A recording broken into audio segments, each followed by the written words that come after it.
Hürmetlik Şərq Türkistanlıq qarindaşlar. Şərq Türkistan xəbər agentliğinin xəbərlər proqramısını görüşünüzü qızğın qarşı alırıq.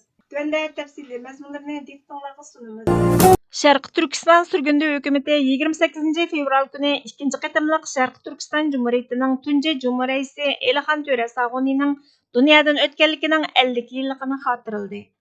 Şərq Türkistan sürgündü hökumətinin Cumhuriyeti Doktor Məmtmin Əla Əpəndi Cumhuriyeti Elxan Töre Sağunining dunyodan o'tganligining 50 yilligiga bag'ishlab mundaq dedi. Şərq Türkistan sürgündü hökuməti 1944 yildan 1949 yilgacha davomlashgan ikkinchi qatimliq Şərq Türkistan Cumhuriyetining tunji Cumhuriyeti Elxan Töre Sağunining dunyodan o'tganligining 50 yilligini xotirlaydi. Şərq Türkistan Cumhuriyeti 1944 yılı 12 noyabrdan Xitay Kompartiyası güçleri 1949 yılı 22 dekabr günü qurolliq ag'dirib tashlashga davomlashgan. Şərq Türkistan Xitay Xalq Cumhuriyeti mustamlikachi hokimiyati tarafidan izchil ishg'ol qilinib kelayotgan bir davlat. Elxan Töre yolg'iz bir simvol emas, balki Şərq Türkistanning mustaqillik haqqini qo'g'digan, milliy kurashni tashkillagan, mustaqil qilishini qaror qilgan bir xalqning izzat obro'yini qo'g'digan davlat raisimizdir. Şərq Türkistanning egilik huquqi yolg'iz uning xalqiga mansub. Hech qanday tashqi hokimiyat milliy taqdirimizni belgilay olmaydi. Prezident Elxan Töre Şərq Türkistan Milliy Armiyasining marshal unvoniga ega va 1944 yildagi Şərq Türkistan Milliy inqilobi bilan yangidan qurilgan Şərq Türkistan Cumhuriyeti milliy hukumatining jumhur raisi edi. U xiyonatga, besimga, Sovet va Xitoylarning mustaqil Şərq Türkistonni o'rib etish tirishchiligiga duch keldi.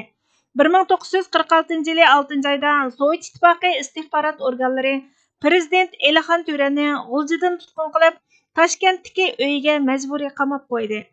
U 1976 yılı 2 ayning 28 kuni 91 yoshida vafot bo'lguncha Toshkentdagi uyida turdi.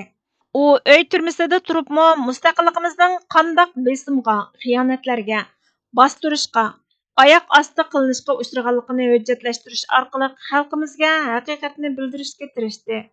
Şunun bilan bir vaqtda Şərq Türkistan tragediyasi nomli yo'ritquchi asri orqali milliy ozodlik va Şərq Türkistanning egilik huquqini asliga keltirishning zarurligini jazmlashtirdi. Şərq Türkistan sürgündü hökuməti Elxan Törening ish izlaridan faxrlanadi. Uning milliy mustaqillikni, egilik huquqini asliga keltirishdagi tavranmas jiddiy va'dasini yangilaydi. Biz barliq mustamlika o'rinlashtirishlarni, yo'lga qo'yilgan o'ltiraqlashtirish va kelishimnomalarni vatanimizga bo'lgan chet el ishg'oliyati, mustamlikasini normallashtirishni rad qilamiz. Elxan Törening vatanimizni Xitoy ishg'oliyatidan ozod qilish va Şərq Türkistanning milliy mustaqilligi, shundaqla egilik huquqini asliga keltirish merosi xalqimizga mangu yo'l yo'riq ko'rsatish rolini o'ynaydi. Milliy mustaqillik to'liq asliga keltirilguncha Şərq Türkistan sürgündü hökuməti Şərq Türkistan Cumhuriyetining egilik huquqining qonuniy qo'g'dug'uchisi bo'lib xizmat qiladi. Assalomu alaykum aziz Şərq Türkistanlik qarindoshlar. Sizlarga nima bo'ldiki Allohning yo'lida zulmga uchrayotgan ojiz erlar, ayollar va bolalarni qutqizish uchun kurash qilmaysizlar? Sura Nisa 75-oyat. Zakat faqat faqirlarga, miskinlarga, zakat xodimlariga, dinlarini islomga moyil qilish ko'zda tutilganlarga, qullarni ozod qilishga, qarzdorlarga, Allohning yo'liga, ibn sabillarga beriladi. Bu Allohning belgilamasidir. Allah bandalarining manfaatini obdan bilgichidir, hikmat bilan ish qilg'ichidir. Sura Tavba 60-oyat. Bugun vatanimiz Şərq Türkistonda Uyg'ur, Qozoq, Qirg'iz va boshqa turkiy musulmon qarindoshlarimiz Xitoy tajovuzchilarining ig'ir zulmi, irqiy qirg'inchiligi, umumyuzlik tutqun qilish va qul qilish siyosatlariga duch kelmoqda. Tajovuzchi Xitoy doiralari vatanimiz Şərq Türkistondagi musulmonlarni dinsizlashtirib, imonini bulg'ab, aroq ichishga, cho'shqa go'shi yeyish qatorliqlarga majburlab, Ramazonda ro'za tutmaslikqa, namoz o'qimaslikqa qistab, uylarimizni kecha-kunduz nazorat qilmoqda. Assalomu alaykum deyish yoki bismillah deyish qatorliq eng aqalli diniy faoliyatlarimizmi oshqulliq deb ayblanmoqda. 16 mingdan ortiq masjid chiqib tashlandi. Yana nurg'unlarning mohiyati o'zgartirildi. Bu bir millatning kulturi, e'tiqodi va kimligini emas, barliqini yo'qotishga qaratilgan oshkora irqiy qirg'inchilikdir. Bu zulmni to'xtatish va Sharq Turkistonning mustaqilligini asliga keltirish ko'rishida Alloh yo'lida fidokorlik bilan xizmat qilayotgan Sharq Turkiston surgunda hukumatining diplomatiya va kishilik huquq ishxonasiga iona, sadaqa zakotlaringizni berish orqali vatanimizni besib olgan tajovuzchilarga qarshi bu muqaddas kurashga hissa qo'shing. Sharq Turkiston surgunda hukumati Sharq Turkiston xalqining milliy irodasini gavdalantiradigan vakillik organ bo'lib, uning asosliq nishoni tajovuzchilarga qarshi turib, vatanimizning egilik huquqini, erkinligini va mustaqilligini asliga keltirishdir. İana, sadaqa zakotlaringiz tuvandagi muhim xizmatlarga ishlatildi. Xalqarалық diplomatiya va tashviqot. Dunyoning har qaysi joylarida vatanimizning mustaqillik davosini anglatish va xalqarалық qo'llashga erishish. Kishilik huquq va qonuniy kurash. Xitoyning jinoyatlarini hujjatlashtirish va xalqaro jinoiy ishlar sudiga o'xshash o'rinlarda Xitoyni javobgarlikka tortish. Mustaqillik ko'rishi, sistemlik irqiy qirg'inchilikni to'xtatish va Sharq Turkistonning mustaqil jumhuriyat salohiyatini asliga keltirish. Sizning iona, sadaqa zakot va yordamlaringiz yolg'izla bir ibodat yoki xayr saxovatlar emas, balki Alloh yo'lida qilingan bir jihodga qo'shilgan hissidir. Ishg'ol, irqiy qirg'inchilik va zulmga uchrayotgan o'z qarindoshlaringizni qutqizish va besib olingan musulmon zaminlaridan biri bo'lmish ana yurtimiz Sharq Turkistonni ozod qilish yo'lidagi haqiqiy ma'nilik va to'g'ri bir qadamdir. Bu xizmatlarni qo'llash uchun Amerikada rasmiy tizimga ilingan, foyda olmaydigan tashakkul bo'lgan Sharq Turkiston surgunda hukumati diplomatiya va kishilik huquq ishxonasiga iona qiling. Sadaqa va zakotlaringizni ishonch bilan topshirsangiz bo'ladi. Chiqimsiz zakot berish ulanishi tuvandikicha. Rabbimiz Allohu taolo barak va taolo zakot, sadaqa va xayr ihsonlaringizni qabul qilsin. Mol mulkingizga barakat bersin va mazlum Sharq Turkiston xalqiga tez fursatda nusrat va ozodlik ato qilsin. Amin. Amerika Iran-Isroiliya urushi bugun 7-kuniga kirdi.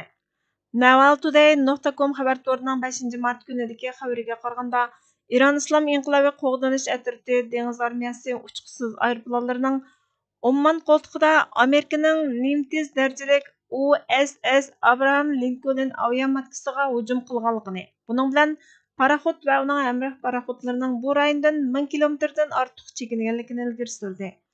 Tehron vaqti gazeti e'lon qilgan bayonotda Xatam Al-Anbiya Markaziy qo'mondonlik shtabining bayonotchisining so'zidan naql keltirilib, paraxodning Hormuz bo'g'oziga yaqinlashganda dengiz tavalligidan taxminan 340 kilometr yiroqlikdagi suvga kirganligi aytildi.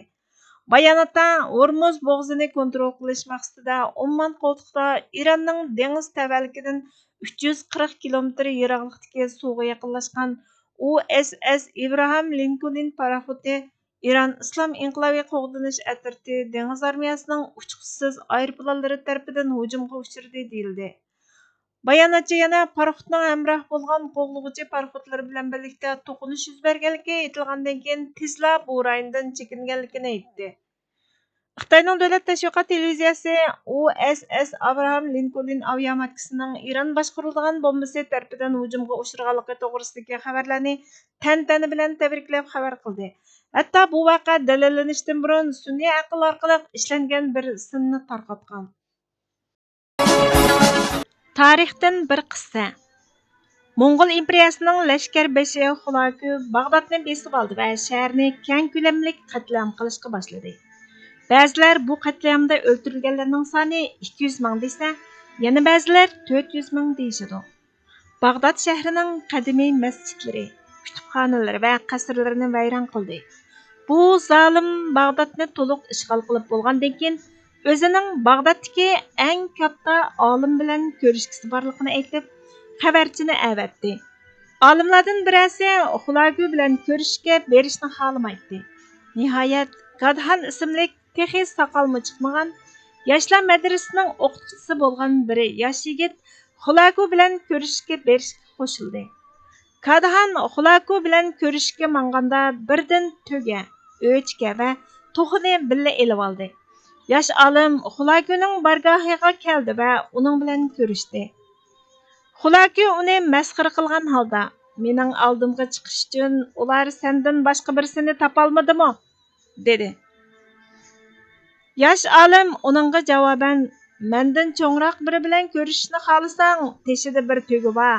Agar soqolliq biri bilan ko'rishishni xohlasang, teshida bir o'chki bor.